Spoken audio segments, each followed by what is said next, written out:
All right, let's get right into it. The brand new 2025 Global Peace Index just dropped. And honestly, its findings paint a pretty stark picture of where our world is at right now.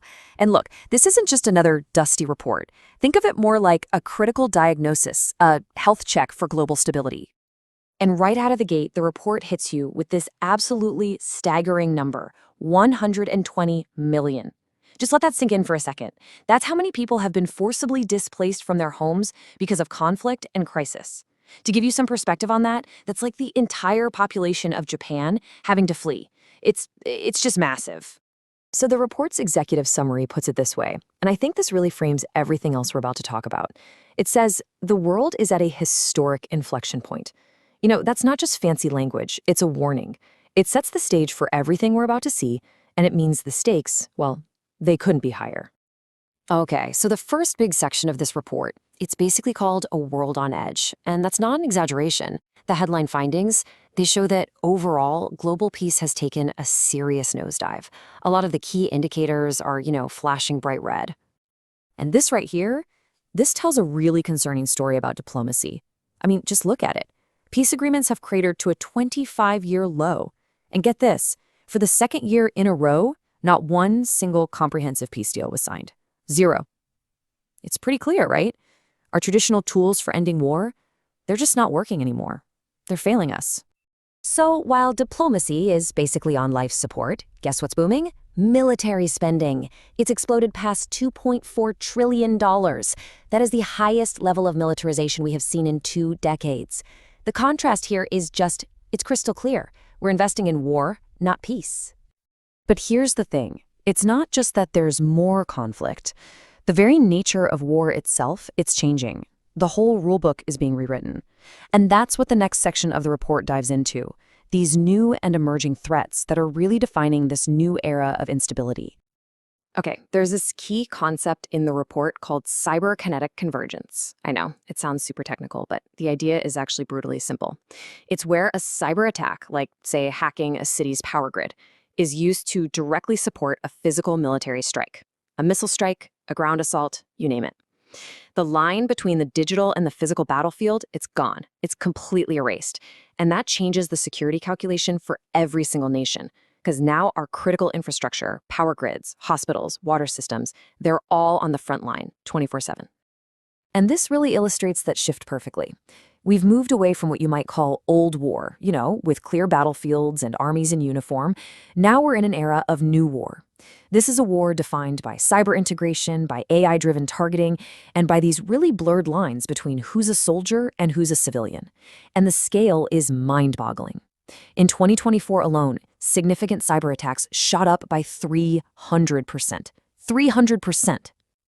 And if that wasn't enough, we've got to talk about climate change. Because it's no longer some far-off future threat. The report makes it clear it's a major driver of conflict right now. Things like water scarcity. Think about the disputes brewing over the Nile and Tigris rivers, food insecurity, and huge waves of climate-induced migration. These things are actively pouring fuel on the fire of violence today. So, okay, we've got these huge global threats, but what does that actually look like on the ground? Well, the report gives us a really stark look at the two extremes. On one hand, you have these hotspots facing catastrophic decline. But on the other, there are these surprising glimmers of progress in what they call hope spots. Let's start with a hotspot, Sudan. It is a textbook case of a complete and total systemic failure. You have external powers flooding the country with weapons. You have different factions fighting tooth and nail over resources like gold. And to make things even worse, humanitarian aid is being deliberately blocked from reaching people who desperately need it. And the result of all this? Over 8 million people displaced. It's just a spiraling human catastrophe. But then you have a hope spot, and that's Colombia. I mean, after decades and decades of brutal war, a dedicated, painstaking peace process is actually working. You're seeing sustained commitment from the government, you're seeing strong international support, and, this is so crucial, you're seeing local communities on the ground being empowered to drive the peace process themselves. It's a bottom-up approach, and it's making a difference. And check out this number, because it's pretty incredible. 23. Remember how we said the entire world saw 0 comprehensive peace deals?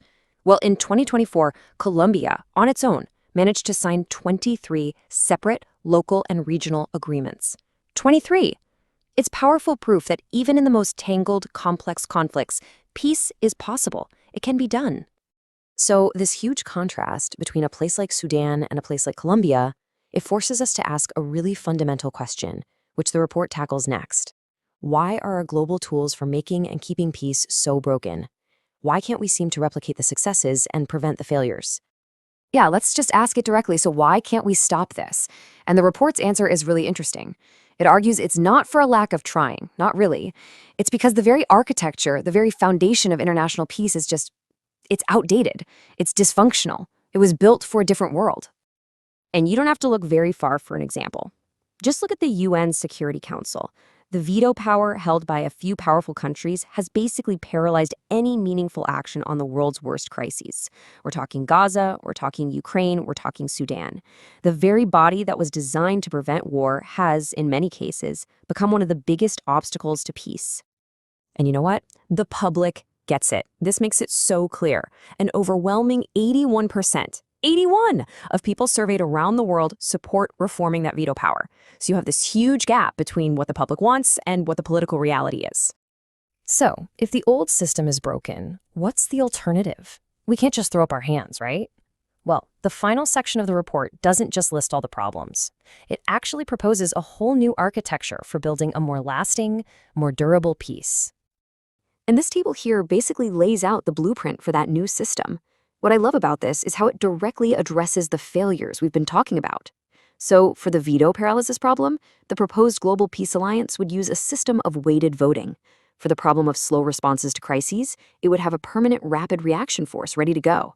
For every problem, there's a concrete, practical solution on the table. Now, the report is really quick to stress that this isn't some utopian fantasy. This is a pragmatic, four-step plan. It all starts with a coalition of the willing, basically a small group of committed nations who agree to pilot these new tools. If it works and they have success, that builds momentum. It attracts more members. And over time, it evolves into a fully institutionalized, fully effective global body. It's a deliberate 10-year plan to build a system that, well, that actually works. And all of that leaves us with this final, really powerful question. The choice couldn't be clearer.